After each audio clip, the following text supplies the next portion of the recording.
It's time for you to take the garments off of the garments that the people that don't like you. You've been wearing garments from people that do not like you, which means you've been listening to them. It's time to take those garments off.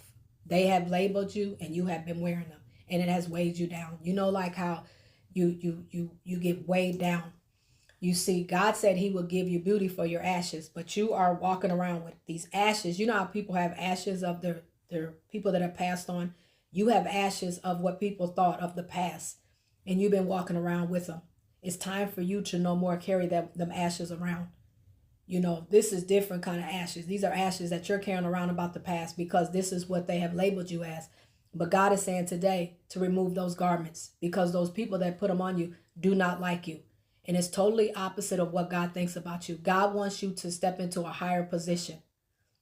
And they can't stop you. The only one that can stop you is you. And the only way you can stop you is to think about and worry about what they say or to entertain what they say. God is saying that do not entertain it. When Jesus, when they called him a demon, they talked about him, he was about his father's business. He didn't care what they said. He kept continuing to do the mission of what God called him to do. God is moving you into some high positions. Just like Joseph. Joseph was favored by his father, and his brothers got in fear and got intimidated and was jealous because of he was favored by his father. And so he became a threat, but they still couldn't stop the greatness that was on his life. They could not stop the plan that God had in his life. And here's the thing, if they could have stopped it, that means that these people could stop you. That means they're more powerful than God, which isn't the case. But for you to entertain it is something you can't do. So continue, let them talk, let them do whatever they want to say. God is still doing it, and God is going to do it in your life. They are in fear of your next move by God or your uniqueness. The uniqueness, you stand out, and you are meant to stand out. God wants you to stand out. God does not want you to fit in. Jesus did not fit in.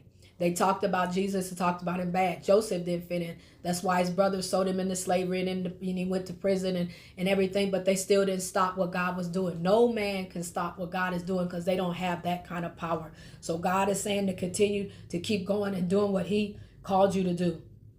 Let God fight for you. Sit back and do what God, not sit back and relax, no, do nothing, but sit back, keep continuing to do what God called you to do, and let God fight for you. God is fighting for you, and no man, absolutely no man can stop what God is doing. No man, no woman, nobody. Things like good things. So they are in fear of that, of what you might do, but God said to continue to keep going.